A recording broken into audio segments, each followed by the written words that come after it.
சீதையை தூக்கி தோல்ல வச்சுன்னு பரம்பு போட்டான் ராவணன்.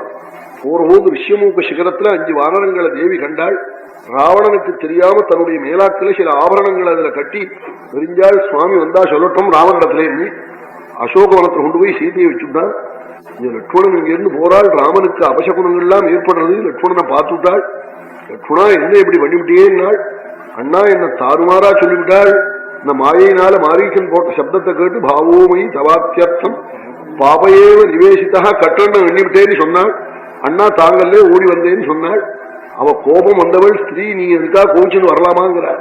அண்ணா கோதாவரியில விழுவேன்னு சொன்னாலே இருந்தாள். நீ எது சொன்னாலும் நான் ஒப்புத்துக்க மாட்டேன், நீ செஞ்சது தப்புன்னாளா. அப்பத்தான் லட்சுமண சுவாமி இன்னமே உனக்கு தம்பியா பிறக்கிறதுல பிறந்தா அண்ணாவா பிறந்தா அதற்கே இல்லவனா வரலேன்னு விட்டார். அங்கிருந்து 2 பேருமா சேர்ந்து பர்ணசாலையில வந்து பார்த்தா சூன்யமான பர்ணசாலை. சீதை இல்லாம தவிச்சு சுவாமி கதறிவிட்டாள். ஒரு சர்க்கம் இந்த இடத்த போஜன் மகாராஜா ராமாயணம் எழுதுற இடத்துல சுவாமி அழுதார் சீதையை காணாம போன போது என்ற இடத்த எழுதல்லே. மந்திரிகள்லாம் ஏன் எழுதல்லேன்னு காட்டாள். என் பிரபு அழுதான்னு எழுதுவேனா சாஸ்வதமா இருக்கிற புஸ்தகத்திலே. பக்தர்கள் எல்லாம் கண்கள் அங்கிறவர்கள் எல்லாம் ராமான்னு சொன்னா அவனுடைய கண் கலக்கம் நீங்கி ஆனந்தம் உண்டாருது. அந்த தெய்வம் அழுதுன்னு நான் எழுதுவேனான்னார்.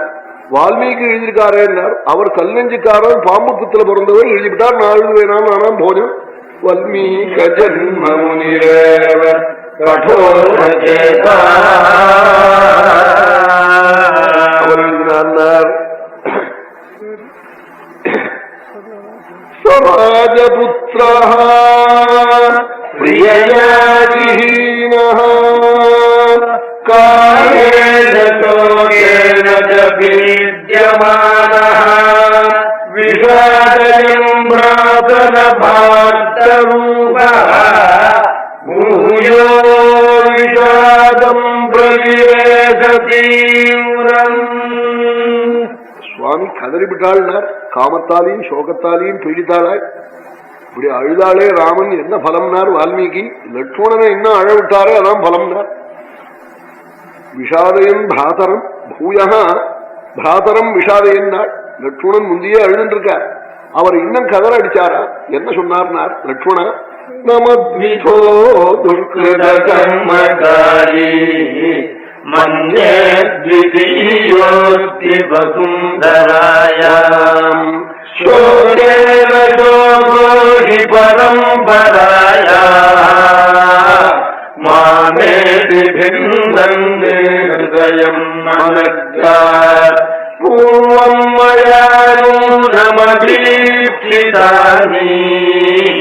பாபானி கர்மாணி அசகிருதானி சத்ராய மத்யா பதிதோ விபாகா துக்கேன துக்கம் ஜதம் விசாமி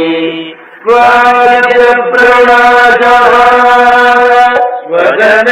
ஸ்வஜனைர்வியோகः கிருதோ விநாசோ ஜனனீ வியோகः சர்வாணி மே லக்ஷ்மண சோகரேகம் ஆபூதயந்தி பிரவிசிந்திதானி. இந்த உலகம் முழுக்க நீ அலைஞ்சு பார்த்தே, என்ன போல 2வது பாப்பி நீ பார்க்க முடியாதுடா. கஷ்டம் வருவதுண்டு லட்சுமணா, மேல மேல வருமா. சோகேன சோகோஹி பரம்பராயா மாமேதி பிந்தன். ஹிருதயம் மனசா, என் ஹிருதயத்தையும் மனதையும் பிளந்துகிண்டு மேல மேல வருது. எல்லா கஷ்டமும் என்னை பாதிக்கிறது. இதுக்கு என்ன காரணம் தெரியுமா?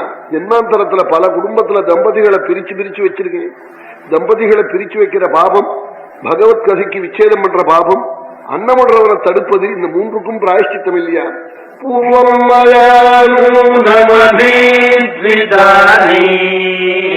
பாபானி கர்மாணி அசகிருதானி சத்ராய மத்யா பதிதோ விபாகா துக்கேன துக்கம் யதஹம் விசாமி. மந்திரத்துல பல குடும்பத்துல தம்பதிகளை பிரிச்சு வச்சிருக்கேன், மேல மேல வருது.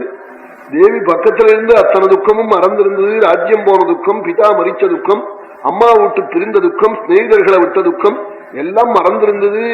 தேவி என்னை விட்டு பிரிஞ்ச பிறகு எல்லாம் என்னை அரிச்சு எடுக்கிறதுனால லட்சுமணா சர்வம் தூமே லக்ஷ்மண சோகம் துக்கம் மரணேதம் சாந்தம் சரீரே மனமேத்யசூன்யம் ஸ்ரீயோகாதி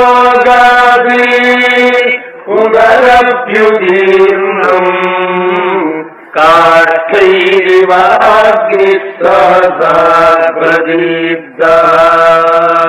கட்டையில தீ பிடிச்சுட்டு எரியறா போல எல்லாமே என்ன சேர்ந்து எரிக்கிறதுன்னு சுவாமி கதறி விட்டாள் ஒரு சர்க்கம்.